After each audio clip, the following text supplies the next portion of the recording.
And it's a social phenomenon, right? I was with groups, we were kind of singing, emoting together, being upset together. There was like a ritual component. Because if you're treated unfairly, how do you respond to that? And if you act out of anger, uncontrolled anger, your own shadow starts playing out. They were playing so beautifully, and I was really hoping for beauty to win. When we watch soccer, something happens that has nothing to do with soccer and everything to do with it. Welcome to the Golden Ball, where depth psychology and the beautiful game help us play life better. My name is John O'Brien, former World Cup soccer player and sports psychologist. And my name is Machiel Klerk. I'm a psychotherapist and the founder of Jung Platform. And my name is Akke-Jeanne Klerk. I'm a personal development coach, a Jungian teacher, and the co-founder of Jung Platform. And this is the episode after the final match. The World Cup has ended. So how was that very last match for you, Machiel? Well, it was very exciting because I favored Spain. So I really wanted Spain to win. So I had skin in the game in that way. So that made it different. And they went an extra time, and it wasn't that they were much better. But you never know with Argentina. They have the little wizard in their squad, and they've had miraculous escapes this tournament. So that was exciting. And what I've been really thinking about is after a creative endeavor has ended, what then? And I think today I'm still a little bit in the afterflow of the enjoyment of the tournament and the winning. Yet in a broader sense, there is a visitation by the World Cup spirit. The world, or you make a book, or if you get a child, and then that spirit has found some form and it moves on. And you, as the human host, are no longer inspired, spirited, and so there's usually a sense of depression coming after that. And people, you see, especially in creative people, they start grasping for getting that spirit back. Sometimes they do it in unhelpful ways, as drugs, because drugs is a way to pump up the spirit. But as it is an artificial way, you pay the price after that, usually for it, if it's especially if in its excessive use. So. In the landscape, I'm still in a slight afterjoy, and then I know later this week I will have to watch Ajax play its friendly against some amateur club. That's I'm gonna skip it for a bit. That's Yeah, I feel you. I think that's a great place to talk today. I feel like I've been in the process, like. Even quarters, semis, it already starts to sit with me that we're losing something, like sliding out of this inspiration, as you said. And, what do therapists do good? Process stuff. So I agree. And fun today to kind of engage in the highs, the lows, how we're thinking about it, what we're feeling about it. What we'll take with us. And one of the things, when you say that, what you take with it, yesterday when the match was played and Spain won, and I was really rooting for Spain. And the fact that Spain won was really, really important because, it's they were playing really good. And I also loved the French team. They were playing so beautifully. And I was really hoping for beauty to win. So that beauty at the end, beauty won from, going all in, maybe a little bit ruthlessly, on a value level, I'm still in that high as well. Like, beauty won. Like, there was more at stake than just Spain, a team winning. Yeah, and I think in that regard, soccer is like art. Some people like Van Gogh, other person likes Rembrandt, another person thinks Monet is the best. You have these questions are who's the best painter, who's the best soccer, who's the GOAT, all that kind of somewhat entertaining nonsense. And Argentina has a style that some people like.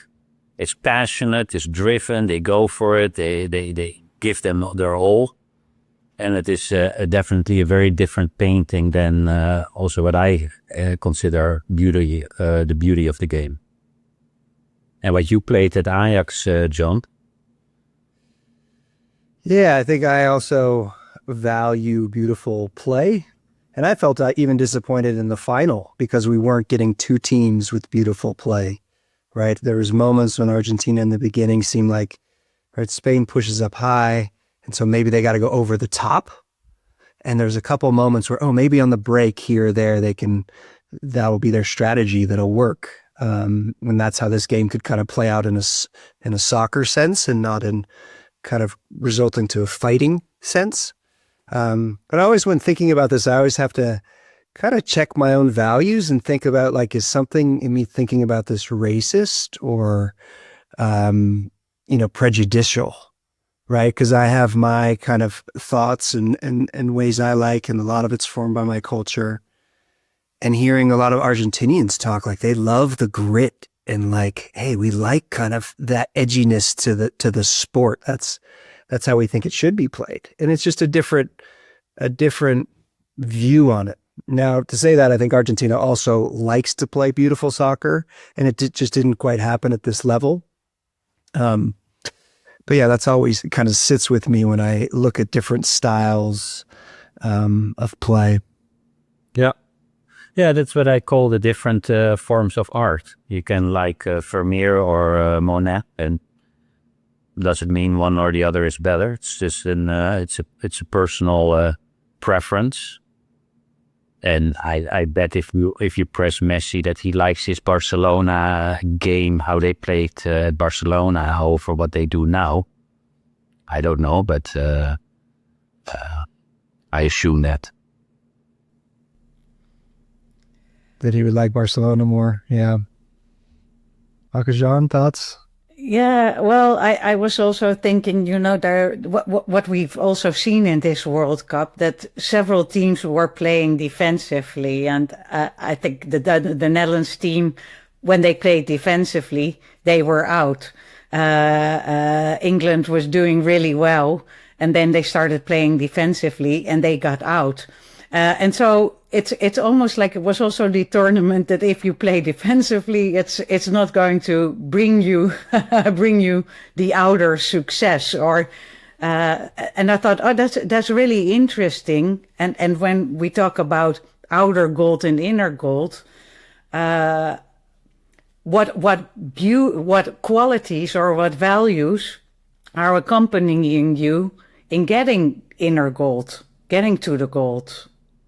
Yeah, I think that also with what happened in the Netherlands and England is they didn't stick to their identity. It's that defensive style is not how kids in the Netherlands have been raised. No one in the Netherlands at the amateur level plays 5-4-1. That just doesn't happen. It's 4-3-3 or some variation on that. England used to be kick and rush, and so cultures had very defined styles. So you did have different paintings coming from cultures. Like Italy can play catenaccio, the defensive style. They grow up in it, they don't sweat under it, they can do that. The Netherlands cannot. And I think that also plays a big role in getting to goal, to stay close to what your own goal is. Italians' goal is catenaccio. It's not my favorite style to watch, but they can get there. and the Netherlands and England didn't have that. I love this conversation, and I want to bring in the idea of like, we just witnessed a whole drama unfold. And I think right now we're unpacking the meanings of it, right? Like a fairy tale, right? This whole fairy tale happened. And what are the things we're pulling out? You know, you got to stick, how the lesson is, you got to stick close to your identity, or the lesson is you got to go for it more, right? And I think that's, with the World Cup, it's just so captivating because it's a drama. All these kind of stories are potentially there to start, like maybe archetypal stories, right? And as they play, they get highlighted. These teams kind of fill these in, and these stories get created as we're watching. And I think that's why it's so meaningful, right? It really connects to like life lessons and values. How should we live? Who wins in the end? Like, what's the best way? So, yeah, it's really a captivating process. Yeah. Yeah, it is definitely a fairy tale or mythology with unfairness, significantly limited through the VAR and some of the new rules that really helped. Yet unfairness still happens in decisions by the referee. The FIFA has corrupt elements in it that creates unfairness. And how do you, and life has unfairness to it. And how do you deal with unfairness? And it is very important, because if you're treated unfairly, how do you respond to that? And if you act out of anger, uncontrolled anger, your own shadow starts playing out, and you usually don't get the outcome you want. So you have many things. The evil wizard might, some people might find the FIFA president in that role. Mm-hmm. Yeah, it's been pulling on me the Jungian idea that things exist on a continuum, right? If you have the hero, you also have the enemy or the evil one. Yeah, fairness and unfairness, like that. Things are on a continuum, and they can just kind of be filled in these different roles, and we fill in the meaning, right? Like the games happen, and like the media, us, we're all filling in these narratives because I think they map onto like these archetypal things about being human. Yeah, and this unfairness, you know, just a side note, but it came into mind that the Netherlands also won an award. This is really after the final game. You know, they give the golden ball and the golden shoe and the golden glove. But the Netherlands got an award for sportsmanship. And what was the criteria? The least yellow cards, or? Yes, the least yellow cards. I'm imagining my projection is that the players are going, oh, whatever. You know, like whatever we didn't, and I understand the idea behind it, and there's something to be real proud of when you play with good sportsmanship, right? At the end of the final, there's all this kind of controversy. People like to stir things up, but Argentina wasn't like standing there watching Spain take the medals. They were with their own fans, and they had their backs to Spain while they were doing it, right? And there's some value in like, hey, we lost, you were better today. You know, I'm still going to respect you, look you in the eye. Right? So there's something there to be proud of. But I imagine sometimes a trophy like sportsmanship, especially if it's not really connected to, right, your sense of like, yeah, I did really play fairly, or I played cleanly, or whatever it is, that it can be kind of thrown out with the wash, right? Yeah. I guess that's when winning matters more. Yeah. Well, and Argentina couldn't. It was not that they had the whole tournament, the cards stuck, the deck stuck against them. And it's also something like many of the European newspapers wrote about those criminals, about Argentina. It was a Gazzetta dello Sport, or the English newspaper, or L'Equipe of Marca. They all. That's also somewhat of an How do you play the game? Well, European newspapers, where a lot of the soccer lives, paint you as those criminals. They probably don't mind, but still, if you weren't a criminal, it's something else. But there was a lot of behavior, the fighting afterward. That guy grabbed Pedri at the throat, got a red card, the second red card of the game. The sportsmanship, could also have been a moment that we all celebrated, thanked Messi for his contribution to the joy we got from that little wizard. The Spain team would have, he's beloved in Spain, of course, all over the world, but so it could have been so different. Yeah. So really what I hear you say there also is what really matters after the ultimate moment is to allow for all feelings to be there. And what you do with them is the second thing, but allowing feelings, anger, loss, maybe joy, feeling the spirit, feeling emptiness, really allowing those feelings is what comes first. Maybe feel a little bit of the afterglow. And manage those feelings. What Jon says, if you strive for gold and you got silver, but inner gold was achieved, there's nothing you can live with yourself. And it's important that you can live with yourself. I want to shift a little bit. Having been in the host nation for this World Cup, I really noticed for myself, and I was looking this up, but like having been to a few matches, like this afterglow you're talking about, I really felt it. Like, and it's a social phenomenon, right? I was with groups. We were kind of singing, emoting together, being upset together. There was like a ritual component. We were all attending to the same thing.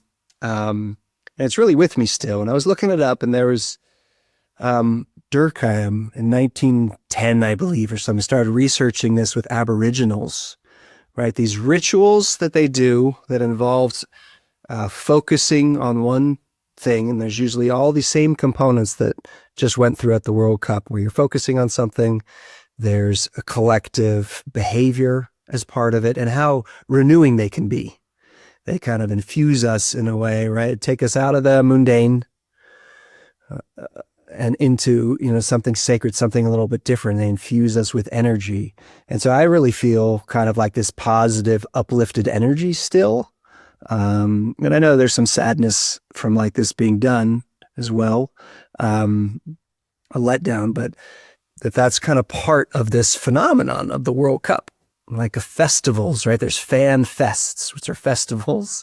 If you go back in old time, festivals kind of uprooted the normal like social roles and hierarchy, and you got to kind of do things differently, blow off steam in a way, and it kind of reinfused society and people with energy in order to kind of like move forward in ways. So I was wondering if that for you guys fits in your experience, the World Cup.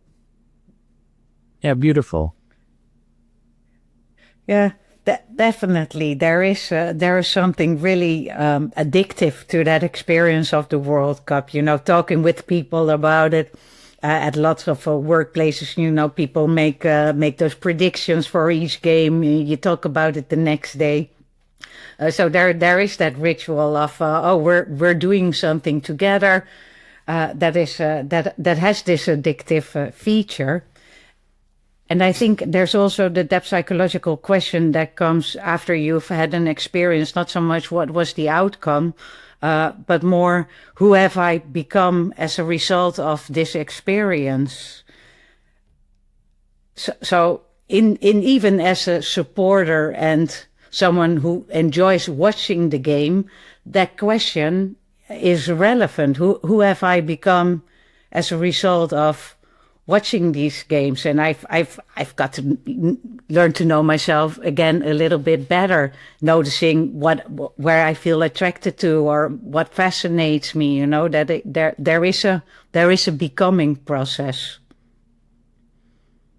Yeah, yeah.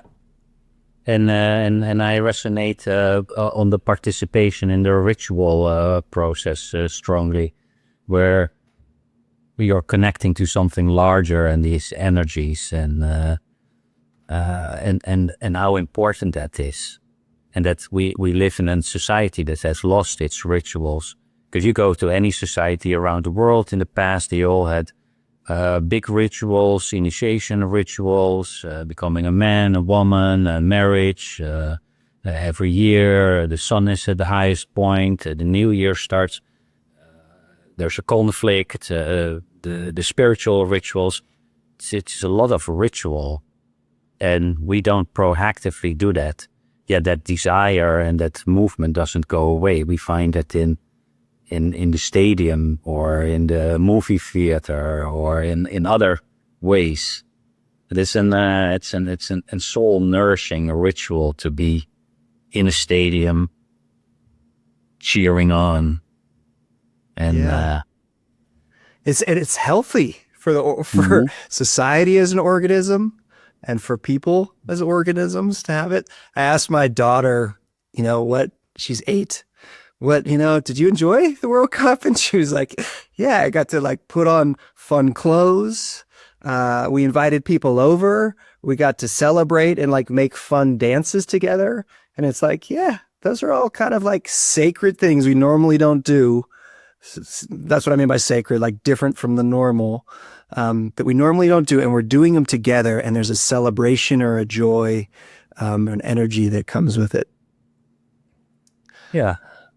The life should incorporate a lot of little and bigger rituals that helps us connect to something larger and do things with intention. And then you live and then you bring the sacred into the mundane. Yeah. And I think what I'm taking from this is how much I feel that experience, right? There's some joy, elation. There's also a relaxation component. And in that, there's a social bonding, right? I let go of myself as ego manager. Who am I? What are my boundaries? What's normal? And all of a sudden that part goes away and I'm just kind of jumping with people or dancing, right? This could be a soccer game, could be at a festival, could be at a protest, right? There's different places where this happens. But that idea of or that feeling of being more connected and more invested in the social well-being, that's really stuck with me through it. In a way, I feel a little more connected to Dutch culture, having been at a Dutch game and participated in the march, and to the U.S. soccer culture after being at a U.S. game and seeing, and just the passion people were feeling for that initial U.S. game. So I don't know, that seems like it really has value. And I realize there's things that can really get in the way of that. If we're talking about corruption or the leaders of this whole process doing things. But to me, that seems like a real value that I want to take with me. Yeah, it's a very deep value. And what you also see is that people connect across these boundaries. When the Dutch come in orange to Kansas or Dallas, half of the festival are Americans. And they put on their Dutch shirt and then they celebrate together. And that's really great, because there's a lot of in lots of parts of the world look at the U.S. with suspicion. The U.S. doesn't have a very high favorability ratings in the world. But then these people come here and they say, gosh, how nice, how warm and welcoming are these Americans. And they get to know the human. And by being connected to them, they like their fellow human, and it crosses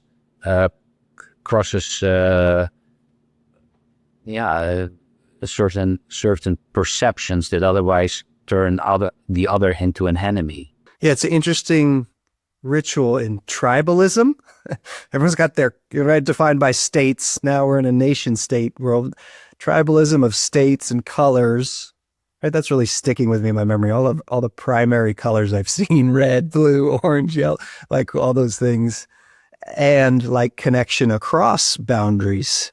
I think the World Cup is trying to blend in some ways. Yeah, but it does.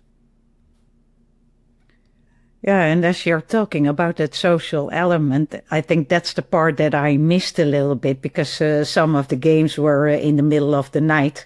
So that's not really the time when you meet with others to watch it. So this has more been a solitary World Cup than before. So it's interesting as you're talking. I feel like, oh yeah, that's also there. It wasn't for me this experience, but it's usually there. Yeah, yeah. But did your brother call you once in a while in the hydration break? He did. Yeah. So we were talking, of course, in that first episode about inner goals and the realization of your own potential. And do you feel that you've become more of yourself by watching this World Cup?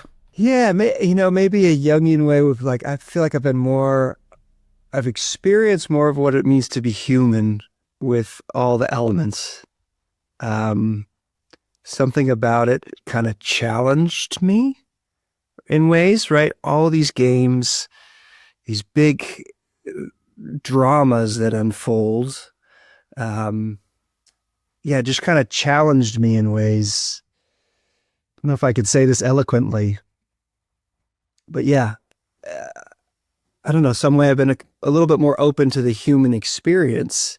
And there is kind of trying to, like my ego trying to navigate all the pushes and pulls. Like me being a former, soccer player, right? 1994, I visited my first World Cup. It was here in the States. 1998, I was an alternate. I almost made the World Cup team and participated all the way up to the World Cup, and they left for France and I stayed behind. In 2002 and 2006, I was both at the World Cups as participants. So it connects a lot to my personal history. And integrating with my family, inviting them along for the ride, and then just seeing how much of a global phenomenon it is and what the bigger narratives are. It's challenged me in ways that are good, I think, of like, what is this thing we're doing? How do people live? How do people make sense of it? And how do I help people, athletes, who are pursuing similar paths to what I went on? How do I help them navigate these different forces and pulls? And you, Akke-Jeanne, do you feel this question has come up a few times of becoming more yourself? Yeah. I think so, in the small sense of it. What I already knew, of course, that I like beauty and courage in soccer.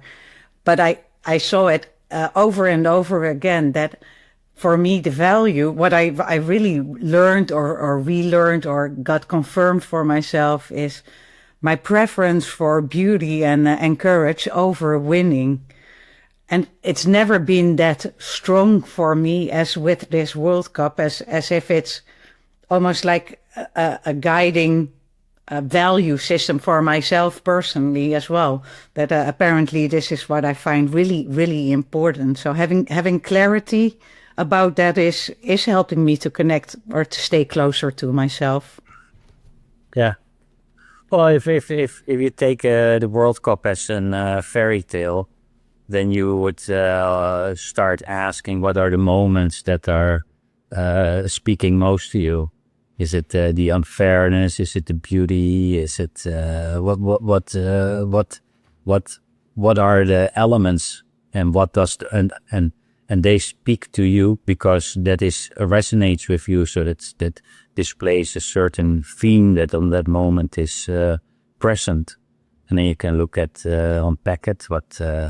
How does injustice play a role in my life? Where am I? Where am I not? How do I deal with it? How helpful, not helpful is it? Yeah, as you said that, I always I enjoyed the third, fourth place game, and people were asking that, oh, what do you think about it? Like, is it what's the point of it, and this and that? And from a player's perspective, I get like, oh, don't these players just want to go home? And yeah, part of them do, but I think there's also something about, well, you lost, and there's another game that kind of like gets them back into it in ways. And one thing I really enjoy about third, fourth place games is the pressure is usually down a little bit, so people aren't running as much. And so in that, you can often see how skilled these players are, right? If players are running and you have no time and space, right, it can just mitigate a lot of the skills. It's just really hard to do these skills when you're under pressure. And so pressure drops a little bit, and then all of a sudden you can see just how much these players can do. So I always find there kind of a joy in skill. That's my favorite part of the game. Undecided is like totally seeing skillful play. Who was skillful for you in France, England? What skills did speak to you? What moments? I mean, Olise has to be one, right? Where he's interpreting space in ways where there's quickness, there's such a control, a light touch on the ball. But there's plenty of other moments where players, I felt like with the ball in space, could find little gaps, can do a 1-2, can move out of things and release pressure or break through pressure in skillful ways.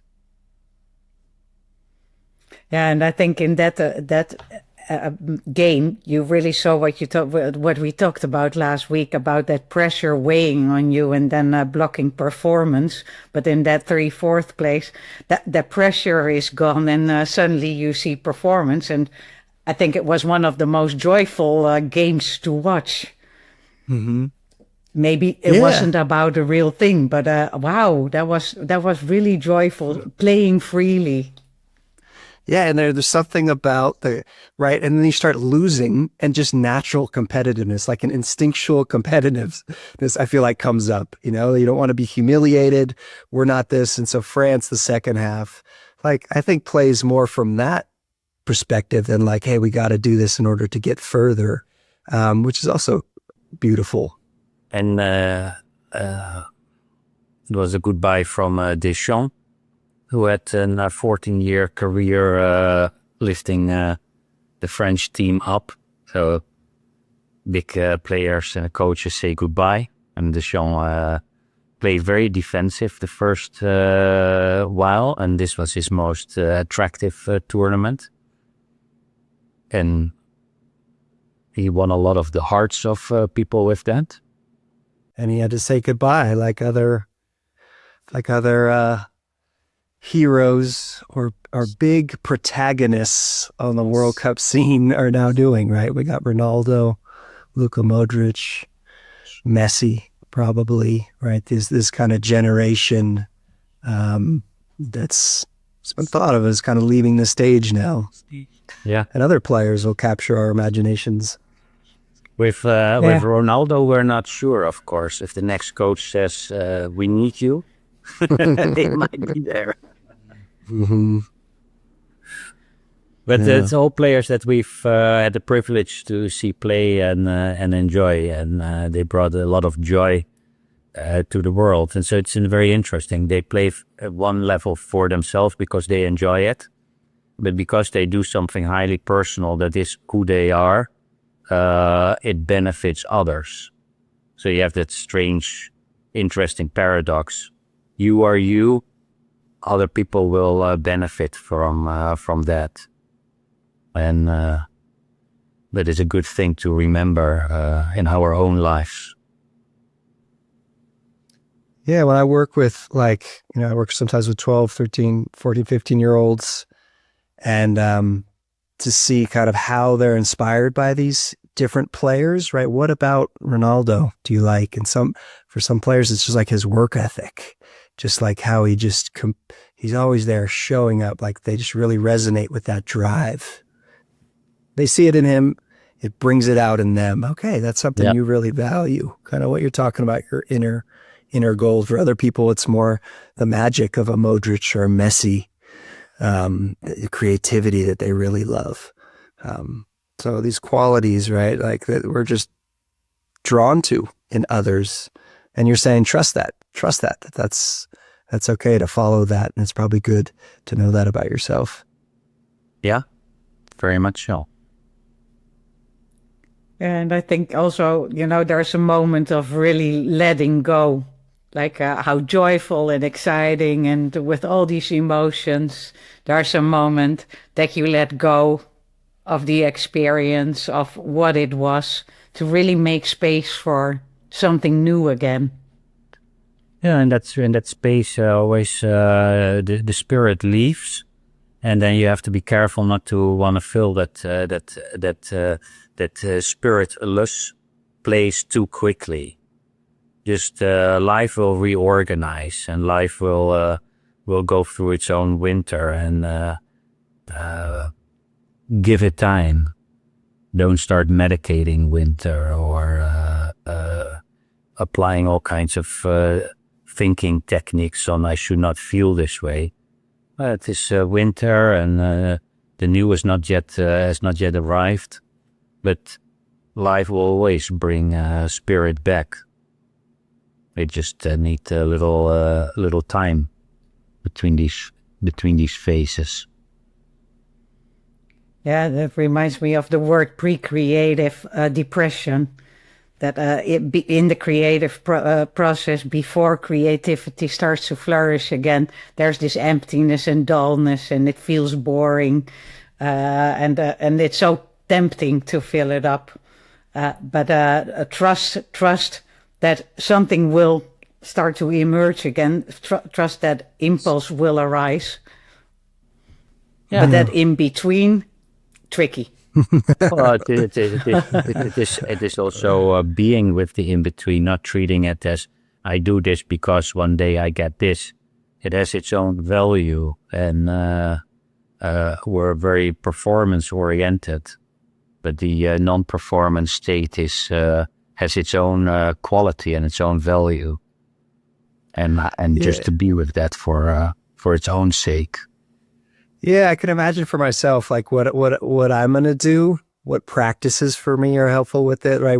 I have a World Cup poster up for my son. We're going through like doing the scores. So there'll be some part of cleaning up, right? Like I can imagine myself kind of slowly taking the poster from the wall, folding it up, right? That moment of maybe putting it in the trash. I just thinking of that now, like it feels a little bit like, oh, But like at some point maybe it'll stay on a table for a week and then it'll kind of go in the trash. I don't know. And just kind of giving myself space, letting myself breathe a little bit and look around. I imagine those are kind of practices for me that feel like honoring that in-between space and letting all that emotion wash through me, that inspiration, so that I can have other moments of inspiration. Any practices for you guys that you can imagine being part of your process here? Apart from feeling it, allowing it to be there in the body, and not do anything to fight against it or really allow it. It's also something spontaneously already feels like, I have time to do a longer walk. Otherwise, I need to be back home for the game, or So there is already in the small level a freeing up of time as well. Although most of the time I slept during the World Cup, but okay. Before we hear from Machiel, I totally agree with you. Like this has been a big commitment for my psyche. Like this tournament going on has really taken over, might be a strong word, but engaged my psyche and the energies, and it's been focused on a thing, right? And that's hard. That's draining at times. And like those little moments of separation that I'm noticing now too, like, oh, little afternoon, I got a little bit more thing here to fill in with something different. Like that can be kind of relieving. How about for you, Machiel? We can't have these World Cup every year. That's too Too much. taxing. Uh, Yeah. what about for you, Machiel? Is there things you imagine yourself doing or notice yourself doing through these processes that help you? Yeah, I'm just gonna see what happens. How I will relate to getting back in soccer. I might not tune in for some of the regular games, and I have a tendency to cherry pick anyway. And and I'm gonna visit my mom, so. It will be a different ritual that I look forward to. Well, thank you both for this World Cup journey. Was Likewise. Yeah, thank you both. It was fun to engage, play with these ideas and with the experiences. And connect with you both and hear your perspectives. Like Machiel likes to say, you're both wonderful people. you're doing good jobs. You got this.